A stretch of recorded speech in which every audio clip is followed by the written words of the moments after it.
Jambo na karibu katika taarifa zetu za habari za jioni ya leo, ikiwa ni tarehe 16 mwezi wa 7 mwaka 2026. Wapendwa wasikilizaji, kama itakuwa ni mara yako ya kwanza kufuatilia habari kupitia Congo Post News, hakikisha una subscribe, like, comment na kushare, na kwa lugha nyingine banasema unajiabone na comment vile vile una partage.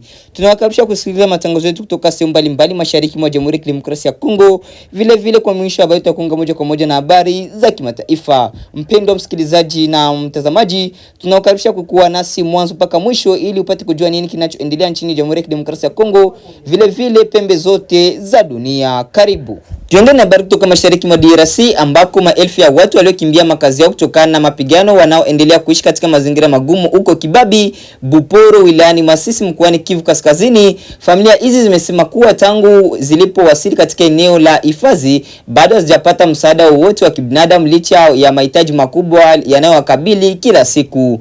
Kwa mujibu wa taarifa kutoka eneo hilo, wakazi hao walazimika kukimbia makazi yao kutokana na hali ya ukosefu wa usalama iliyolikumba vijiji vya Katoi, Luke, Ngululu pamoja na maeneo mengine ya wilaya ya Masisi. Wengi wao waliondoka bila kubeba mali zao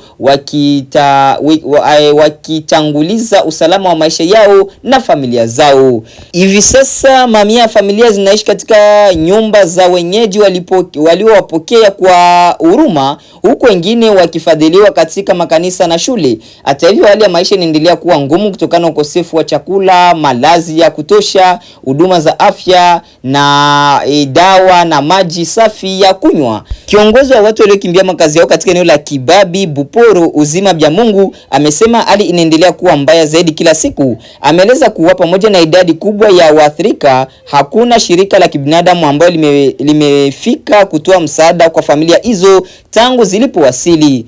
Amesema baadhi ya wakimbizi au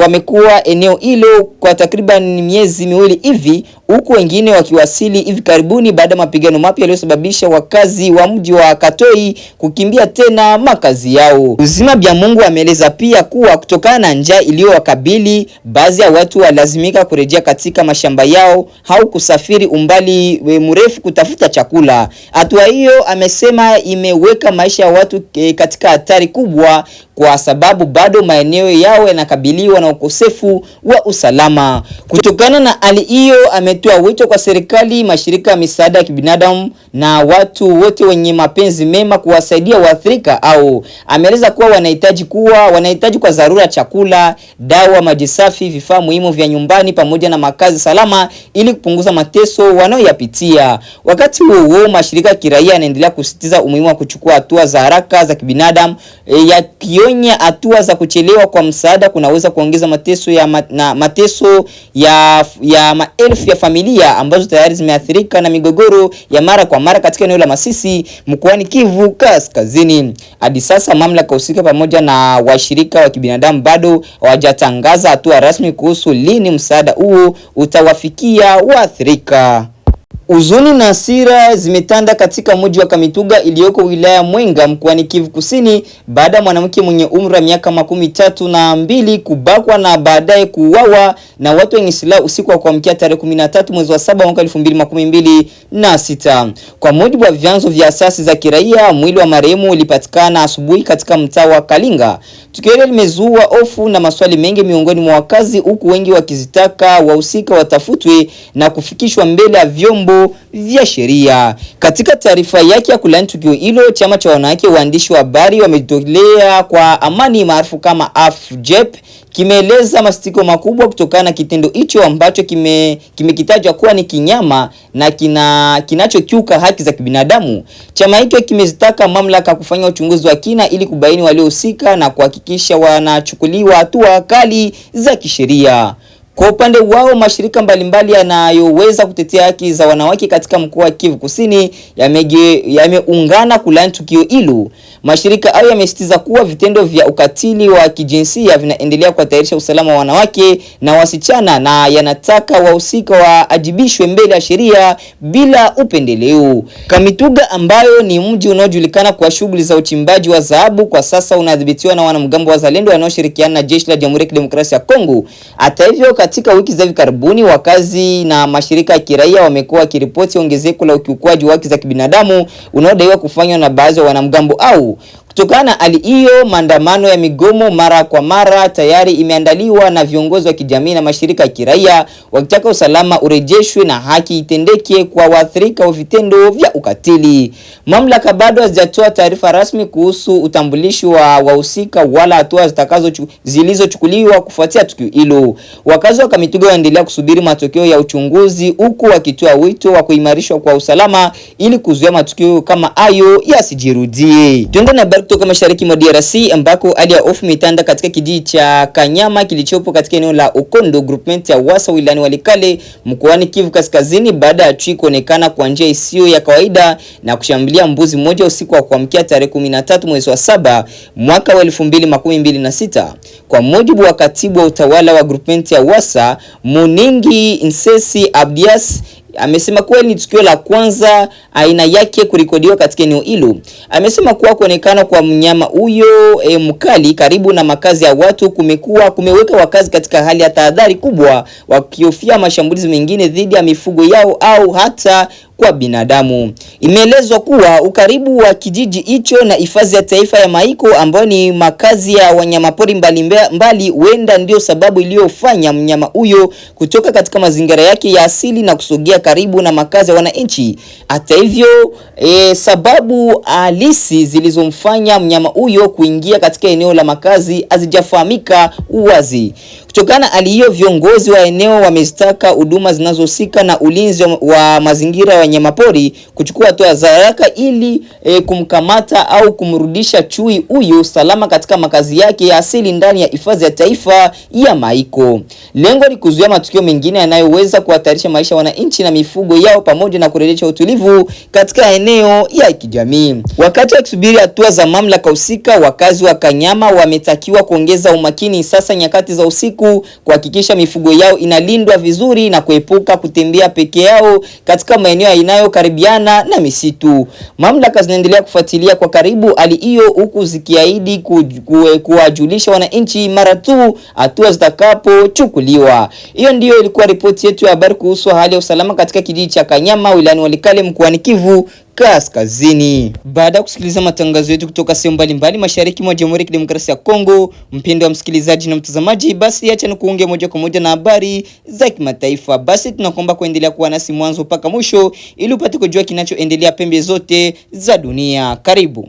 Na tukisonga mbele, Rais wa Marekani Donald Trump amesema nchi yake huenda ikachukua udhibiti wa mlango bahari wa Hormuz na kuwa italipisha 20% ya mizigo inayosafirishwa kupitia njia hiyo kwa kutoa ulinzi kwa meli zinazopitia huko, huku Iran ikiapa kuwa haitaruhusu hilo lifanyike. Haya yanakuja huku pande hizo mbili zikishambuliana vikali katika kanda ya Mashariki ya Kati kugombea udhibiti wa njia hiyo muhimu ya usafiri majini. Kuzuka huku kwa mashambulizi kati ya pande hizo mbili kumesababisha tena bei ya mafuta kupanda. David Nki ana taarifa zaidi.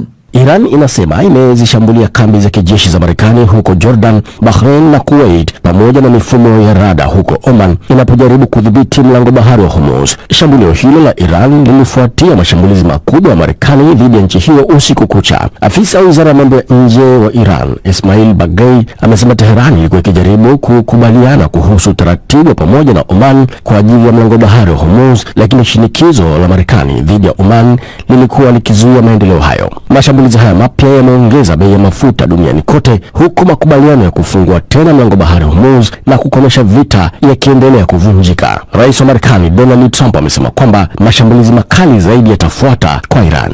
It's open.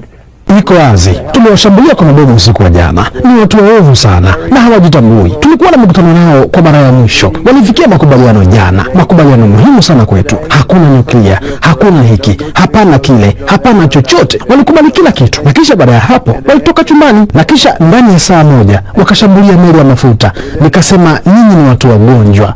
Nyinyi ni wagonjwa. The ship I said, you people are sick. You're sick people. Marekani inasema imefanya mashambulizi makali kwenye maeneo ya kijeshi ya Iran usiku kucha ili kuijibu Iran baada ya kuzishambulia meli za kibiashara katika mlango bahari wa Hormuz. Hakuna meli za biashara zilizovuka njia muhimu ya maji tangu jana jioni, hii ikiwa ni kulingana na takwimu za ufuatiliaji wa meli, huku 8 pekee zikiwa zimevuka siku ya Jumapili. Jeshi la Marekani linasema kwamba lilishambulia mifumo ya ulinzi wa anga, maeneo ya rada ya pwani, uwezo wa makombora na ndege zisizo na rubani na boti ndogo kwa kutumia ndege, na mashambulizi hayo yanatajwa kwamba yalikuwa makubwa sana. Mwandishi wa BBC anayeshughulikia masuala ya usalama Frank Gardner amekuwa akitoa uchambuzi wa kina kuhusu mzozo unaozidi kuongezeka kati ya Marekani na Iran. Iran, of course, wants. Bila shaka Iran inataka mabadiliko ya kimsingi katika lango la Hormuz. Inasema kuwa mambo hayatarajia kama ilivyokuwa kabla ya tarehe 28 Februari. Nyinyi Marekani mlishambulia Iran,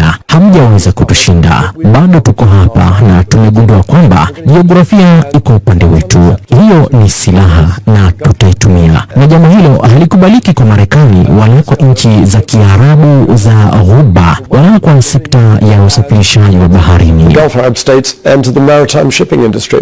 Wiki iliyopita Rais Trump alisema kwamba makubaliano ya kusitisha mapigano kati ya Marekani na Iran yamemalizika, huku akiongeza kwamba uongozi wa Iran ni watu duni na waovu. Shirika la habari la serikali ya Iran liliripoti kuwa shambulio la Marekani lilisababisha kifo cha mtu mmoja katika kituo cha kusukuma maji kwenye mji wa Mashhad huko kusini magharibi mwa nchi hiyo, na pia mfanyakazi mwingine mmoja wa kampuni ya mawasiliano aliuawa katika shambulio lililofanyika kwenye jimbo la Hormozgan. Msemaji wa wizara ya mambo ya nje wa Iran, Ismail Baghai, amesema kwamba Iran ilikuwa ikijaribu kukubaliana na utaratibu pamoja na Oman ili kudhibiti meli kupitia mlango bahari, lakini shinikizo dhidi ya Muscat kutoka Washington lilikuwa likizuia maendeleo. Iran iliahidi kuruhusu kupita salama kwa meli za kibiashara kupitia mlango bahari wa Hormuz kulingana na mkataba wa makubaliano uliosainiwa na Marekani mwezi uliopita. Hata hivyo, imekuwa ikirusha makombora na ndege zisizo na rubani katika meli kadhaa ambazo imesema zinatumia njia isiyoidhinishwa kupitia maji ya eneo la Oman.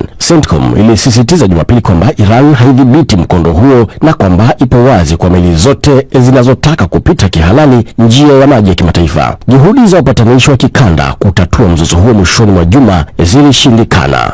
David Ikia, Dira ya Dunia, BBC. Tukitoka Mashariki ya Kati, msikilizaji, tunakuja hapa kanda ya Afrika Mashariki, na huko Tanzania Rais Samia Suluhu Hassan amesema Tanzania imekuwa ikifuata sheria zinazohusiana na haki za binadamu kitaifa, kimataifa na hata kikanda. Amesema hayo hii leo jijini Arusha, Tanzania, wakati akifungua mkutano wa chama cha mawakili wa serikali nchini humo. Kwa muda mrefu tunazo hizo haki za binadamu. Sasa haya yanayosemwa na mengine atakayoendelea kusemwa, sisi we know how best we are. Lakini hata ulimwengu unajua sisi tuko wazuri gani au kiasi gani katika kuangalia haki za binadamu. Ila wanasema give the dog the bad name ili ufanyaje, umuue. Kitaka kumuua mbwa mpe jina baya, basi jamii yote itamzongea ifanyaje, imuue. Kwa hiyo lakini vinginevyo sisi Tanzania tuko vizuri kwenye haki za binadamu, na uzuri ni kwamba hakuna aliye juu ya sheria zetu zilizowekwa, hizo haki za binadamu zilizowekwa kwa sheria na sheria nyingine zozote. Hakuna aliye juu ya sheria zetu, anayevunja sheria atashughulikiwa. Kwa hiyo kwa Tanzania sisi tuko vizuri, waendelee kusema hakuna haki, tunavunja haki, lakini hakuna aliye juu ya sheria. Kila anayevunja sheria anashughulikiwa. Rais Samia amewataka pia mawakili kufanya kazi zao kwa weledi na bila kurubuniwa. Msikubali taaluma yenu kutumiwa au kutumika kuhalalisha jambo lisilo sahihi na lenye nia ovu dhidi ya taifa lenu. Na hapa nataka kusema ulimwengu wa sasa hivi, kila kitu, kila nguvu inatumika ili wenye nguvu, power, wapate kutimiza yale matakwa yao. Kuna nguvu ya fedha inazunguka dunia nzima ili wenye nguvu wapate kutimiza matakwa yao. Niwaombe sana ndugu zangu, sisi ni wa Tanzania. Tanzania ni yetu sisi, si ya mtu mwingine. Ikiendelea ikiwa vizuri ni yetu, tukivuruga ikiharibika ni yetu. Tutasaidiwa kuiharibu, hatutasaidiwa kuijenga tena. Kwingine kote utakapokwenda, hata ukipokewa we ni mgeni, haki nyingine zitakukosa, utakuwa hakuna kwa sababu ni mgeni. Mambo ni mengi sana ulimwenguni. Watu wanafikiria the new world economic order, watu wanafikiria sijui kuvunja system za kisiasa kuleta nyingine. Naomba tuwe ahead ya hayo mambo, tuyaelewe mapema, tuyafanyie tathmini, tuyatafsiri katika hali yetu, tutunge sheria zitakazotuhami, zitakazolinda uhuru wetu, zitakazolinda heshima ya taifa letu. Aidha, Rais Samia Suluhu Hassan amesema mabadiliko ya sera za kiuchumi, matamko na mwelekeo wa kisiasa duniani umekuwa ukiziweka nchi zinazoendelea katika hali ngumu ya ushindani. Amesema hali hiyo imesababisha pia hujuma mbalimbali kimataifa. Tunashuhudia mataifa yakihujumiana, tunashuhudia vijana kulaghaiwa na kumezeshwa sumu dhidi ya mataifa yao na kushawishiwa kuhujumu chumi zao zilizojengwa kwa nguvu kubwa. Vile vile kuna wimbi la kuwaaminisha vijana kwamba serikali zao hasa za Afrika hazifuati au zinakiuka haki za binadamu. Ni Rais wa Tanzania huyo Samia Suluhu Hassan wakati akifungua mkutano wa chama cha mawakili wa serikali nchini humo. Na ya vijana kulaghaiwa na kumezeshwa sumu dhidi ya mataifa yao na kushawishiwa kuhujumu chumi zao zilizojengwa kwa nguvu kubwa. Vile vile kuna wimbi la kuwaaminisha vijana kwamba serikali zao hasa za Afrika hazifuati au zinakiuka haki za binadamu. Ni Rais wa Tanzania huyo Samia Suluhu Hassan wakati akifungua mkutano wa chama cha mawakili wa serikali nchini humo. Nani hapo ndipo tunapohitimisha matangazo yetu ya habari ya siku ya leo, ikiwa ni tarehe 16 mwezi wa 7 mwaka 2026. Mpendwa msikilizaji na mtazamaji, basi tukutane katika taarifa yetu ya habari ya asubuhi ya kesho na saa 12 asubuhi na dakika 45. Asante kwa kuwa nasi siku ya leo, na mimi jina langu ni Idi George. Asante, chao.